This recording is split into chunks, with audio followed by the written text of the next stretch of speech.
Hello friends. आज मैं आपके सामने लेके आ रहा हूँ सोशल स्टडी की क्लास 6 का हिस्ट्री का चैप्टर नंबर 1, जिसकी मैंने आपको एक पहले वीडियो दी थी जिसका नाम जो कि पार्ट फर्स्ट था, और आज मैं उसका पार्ट सेकंड लेके आ रहा हूँ। तो फ्रेंड्स, चलिए हम आगे की ओर बढ़ते हैं। तो जो इसका चैप्टर का जो नाम है वो था कि what where how and when. कि what where how and when. तो फ्रेंड्स, चलिए अब हम आगे की ओर बढ़ते हैं। और फ्रेंड्स, उससे पहले मैं आपको बताना चाहता हूँ कि यदि आपने हमारा चैनल सब्सक्राइब कर दिया है तो आपके लिए बहुत बहुत धन्यवाद। और आपने हमारा चैनल सब्सक्राइब नहीं किया है तो हमारे यूट्यूब चैनल से रिलेटेड जितनी भी आप वीडियो आपको चाहिए उसके लिए आपको हमारा जो चैनल है वो सब्सक्राइब करना पड़ेगा। तो प्लीज़ सबसे पहले जाके उसके सब्सक्राइब कीजिए, बेल आइकन दबाइए और वीडियो का आनंद उठाइए। चलिए वीडियो देखते हैं हम। तो friends, early settle in India, इससे जो पहले का जो चैप्टर है वो मैंने आपको पार्ट नंबर फर्स्ट में पढ़ा दिया है, और जो अब लेके आ रहा हूँ मैं वो हमारा पार्ट नंबर सेकंड है। तो फ्रेंड्स, चलिए चलते हैं कि early settle in India. Friends, हम देखने जा रहे हैं क्या अर्ली सेटल इन इंडिया, क्या देखेंगे? Early settle in India. तो फ्रेंड्स, इससे भी जो पहले जो मैंने आपको भी पढ़ा दिया है वो मैं आपको दे चुका हूँ हमारी जो पहला पार्ट है उसके अंतर्गत। और ये वाला जो पार्ट है वो मैं देने जा रहा हूँ आपको अभी इसमें। तो अर्ली सेटल इन इंडिया, जो पहले जो हमारे भारत में कैसे लोग बसे थे उसके बारे में यहाँ मैं बताना चाहता हूँ कि सेटल, SATTLER, सेटल्स का मतलब होता है बसना। तो हमारे जो भारत में जो पहले जो लोग हैं वो कैसे बसे थे। तो the region along the bank of the Narmada river की, देखिए रीजन का मतलब होता है क्षेत्र। The region along the bank of the Narmada river,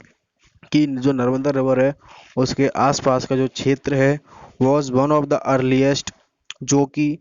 एक वन ऑफ द अर्लीस्ट मतलब कि कई सारे जो पुराने जो inhabited lands in India, inhabited मतलब जो कई सारे जो पुराने बसे हुए जो जगह हैं भारत में उनमें से जो वो एक है।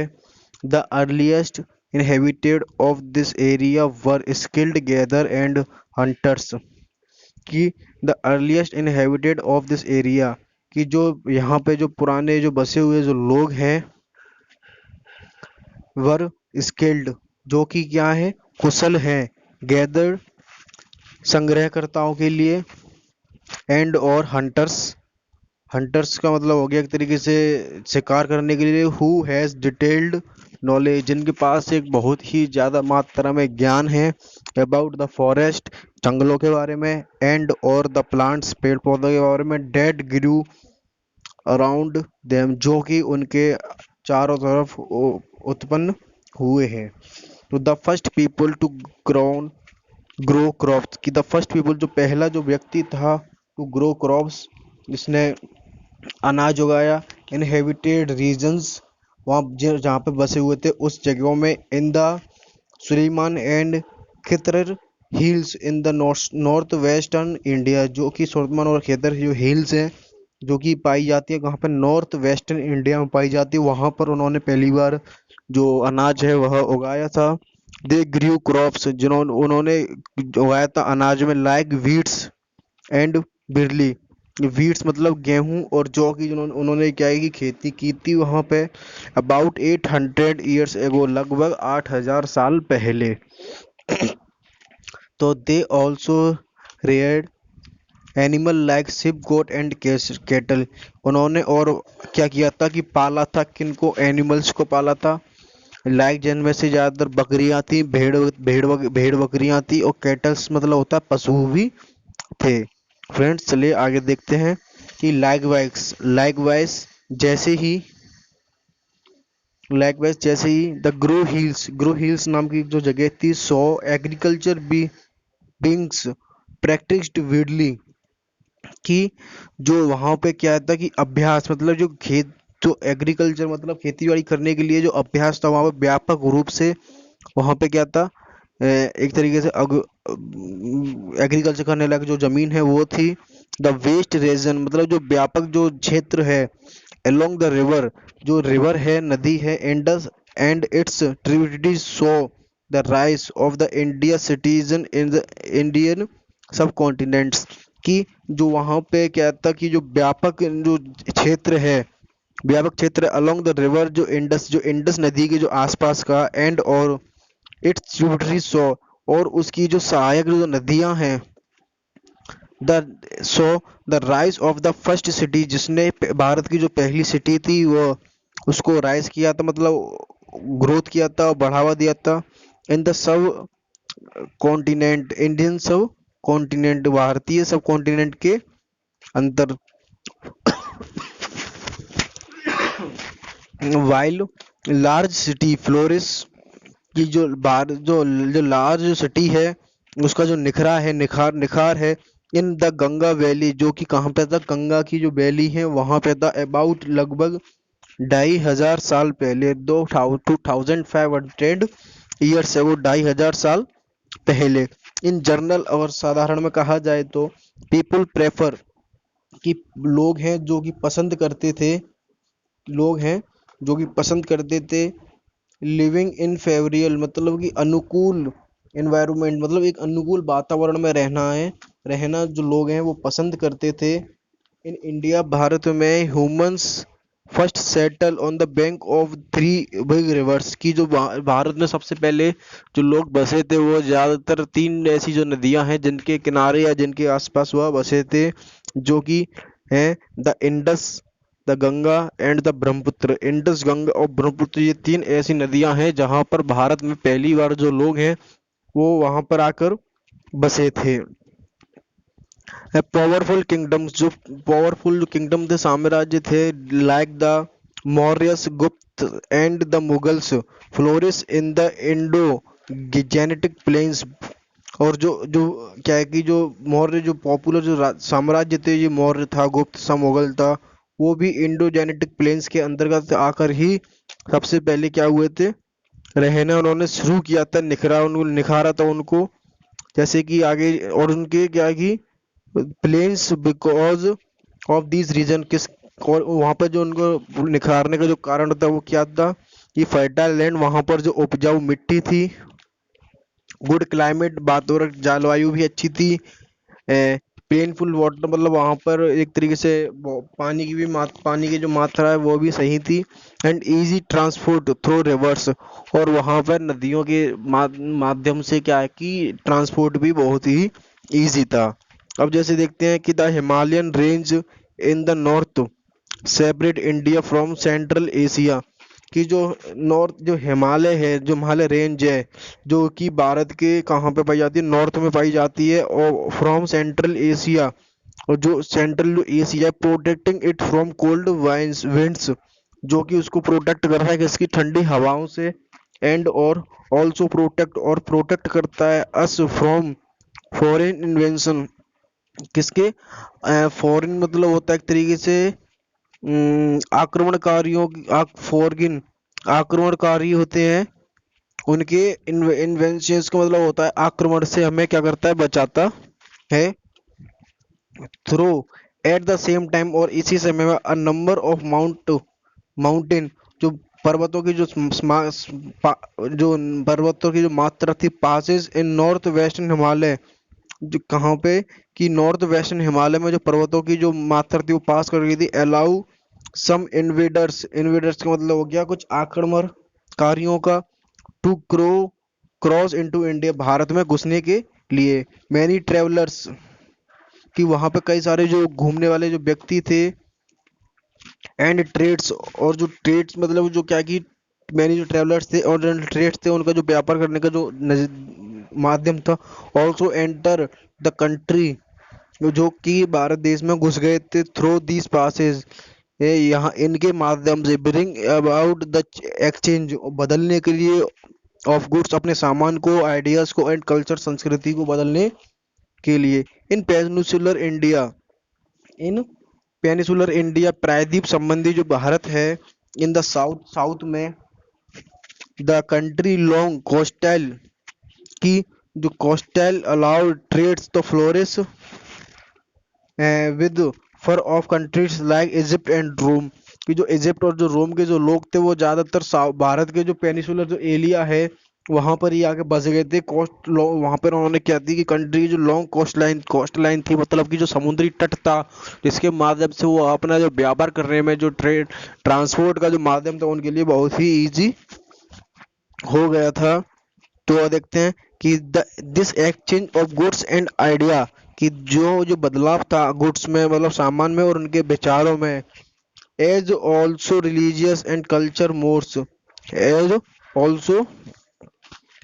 रिलीजियस एंड कल्चर मोड, जो कि उनके एक धर्मों के बीच भी हुआ और संस्कृति के बीच भी हुआ था, किसका आचार विचार हुआ था। Gradually led to the development of civilisation, gradually कहाँ, हाँ, ये द ग्रांडुअली, ग्रांडुअली का मतलब हो गया धीरे धीरे से, उनमें क्या हुआ था, लेड टू द डेवलपमेंट, एक तरीके से विकास हुआ था ऑफ सिविलाइजेशन, मतलब सभ्यता में, उनकी जो सभ्यता है वहां पे, एंड और ground growth the towns and city, और उन्होंने अपने जो गांव हैं और जो शहर हैं उनका भी ग्रोथ किया था, विकास किया था। विद टाइम, समय के साथ साथ, दे डेवलप्ड, और उन्होंने विकास किया था साथ में, इनटू लार्ज एंड फोसियस, की एक बड़ा और समृद्ध मात्रा में किंगडम, मतलब साम्राज्यों में, लाइक द, जैसे कि चोलास एंड चेरास, जो चोलास और चेरास के जो बड़े साम्राज्य थे उनमें भी उन्होंने एक समृद्ध मात्रा में क्या किया था, विकास किया था। Many of the southern kingdoms की, many of the southern kingdoms, और इन जो साउथर्न किंगडम्स थे, साउथ के जो साम्राज्य थे, हैज स्ट्रॉन्ग, बहुत ही ज्यादा स्ट्रॉन्ग हो गए थे। नेवीज, मतलब जो नौसेना थी, एंड कॉन्क्लाइड मतलब हो गया उपनिवेश, जो नौसेना में उपनिवेश करते, part of south east Asia, जो कि किसका पार्ट था, साउथ ईस्ट एशिया का पार्ट था, एंड और श्रीलंका का पार्ट था। ठीक है सर। अब देखते हैं टाइम लाइन इन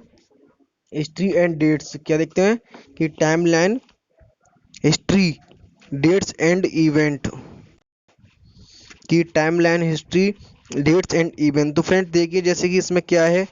कि जो BCE है और CE है, इसमें जैसे कि क्या है कि आजकल जो बर्थ ऑफ क्रिस्ट था, जो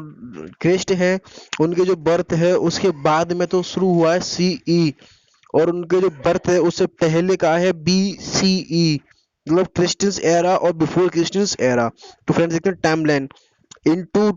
it it looks human several thousands year of process, यह दिखाता है कई सारी हजारों सालों की प्रोग्रेस है उसको, फ्रॉम बीइंग्स केव ड्वेलर, किसके बारे में दिखाता है, केव, ठीक है, मतलब कोई गुफा में रहने वाले जो लोग हैं उनके बारे में भी बताता है। टू क्रिएट, उन्होंने बनाया था हाईली डेवलप्ड सिविलाइजेशन, की बहुत ही विकसित सिविलाइजेशन, सभ्यता उन्होंने बनाई थी। सिविलाइजेशन, टाउन एंड सिटीज, गांव में भी बनाए थे और शहर भी बनाए थे। हैंस और we study history in 3 woods division, और हम इस इतिहास को 3 भागों में पढ़ते हैं, जैसे कि ancient history, medieval history and modern history. ये 3 जो एंशियंट है, मिडिवल है और मॉडर्न है, इस 3 हिस्ट्री के जो 3 भाग हैं उनके रूप में हम इनको पढ़ते हैं। Ancient history studies the period from, जो एंशियंट जो हिस्ट्री है जिसके बारे में हम पढ़ते हैं, देखिए 5 1 10 100 1000 10,000 and lakh 5 lakh BC to 800 AD, मतलब 5 लाख BC, मतलब बिफोर क्रिस्ट से लेके और 800 AD तक के बीच में जो होता है वो एंशियंट हिस्ट्री के अंतर्गत आता है। हियर, जहाँ पे BC and AD are term use to measure time, जहाँ पर BC और AD को क्या है, एक समय दर्शाने के लिए प्रयुक्त किया गया है। The birth of genius crest, जो जीनियस जो क्रेस्ट है, is taken as the reference point from which historian count days, ये जो जीसीएस क्रेस्ट थे उनके जो बर्थ के जो डेट थी, और वहां से ही हिस्ट्री की जो डेट है वो काउंट होने लगी थी। All dates before the birth of Christ, की जो जीनियस क्रिस्ट की जो बर्थ है बर्थ था उससे पहले की जो डेट्स थी आर काउंटेड बैकवर्ड, जो कि बैकवर्ड के नाम से जानी जाती थी, एंड और आर डोनेट्स बाई, और जिसको एक व्यक्त किया गया था बाई बीसी बिफोर क्रिस्ट के नाम से उसके व्यक्त किया गया था, बीसी के नाम से उसे व्यक्त किया गया था। वेयर एरा, जहाँ पे the dates after Christ birth, और जो डेट्स थी जो आफ्टर मतलब बाद में, क्रिस्ट के बाद में, are counted forward and denote by AD, और जिसको क्या था एडी के नाम से व्यक्त किया गया था। एनो डोमिनी जिसको कहते हैं, meaning the year of the Lord, की जो ईयर है ऑफ द लॉर्ड, भगवान की जो साल थी उसके नाम से व्यक्त किया गया था। फॉर एग्जाम्पल जैसे कि 1000 बीसी मीन्स मतलब कि थाउजेंड्स ईयर बिफोर क्रिस्ट, मतलब कि जो 1000 बीसी का मतलब है कि जीनियस क्रिस्ट के जन्म से 1000 साल पहले। एंड और 1000 एडी मीन्स, और 1000 एडी का मतलब है thousand year after the Christ birth of Christ, मतलब कि जीनियस क्रिस्ट के जो जन्म है उसके 1000 साल बाद। When so the on the timeline see above, जैसे कि 1000 बीसी कम्स आफ्टर 2000 बीसी, कि जो 1000 जो बीसी है वो 2000 बीसी से बहुत बाद में आती है। वाइल जब 2000 एडी कम्स आफ्टर 1000 एडी, और जो 2000 एडी है वो आ जाती है आफ्टर मतलब पहले, तो सॉरी आफ्टर मतलब 1000 एडी के बाद में 2000 एडी आती है। नाउ डेज आजकल historian used BCE and CE insist of BC and AD, कि आजकल जो इतिहासकार हैं वो BC और AD की जगह BCE एंड CE का प्रयोग करते हैं। BCE स्टैंड्स फॉर, BCE का मतलब है बिफोर कॉमन एरा, और CE का मतलब है common era. If the exist date of an event is not known, the word केरा is added before the date, की जो डेट है उससे पहले यहाँ पर केरा का जो शब्द है वो यूज कर दिया गया है। इफ यदि both the dates of two events, की दोनों जो डेट्स हैं ऑफ टू इवेंट्स की दो घटनाओं की, आर इन आइदर BCE और CE, जो कि BCE भी हो सकती है और CE भी हो सकती है। Be simply subtract the larger date,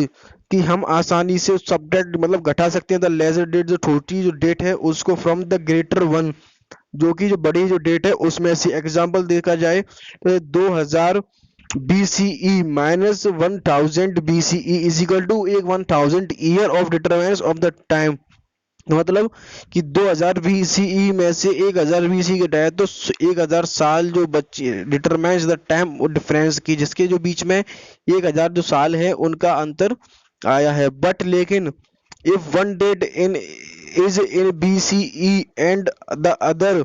is in CE, कि यदि अगर एक डेट जो BCE में है और अगर ये एक डेट CE में है, तो we add the two dates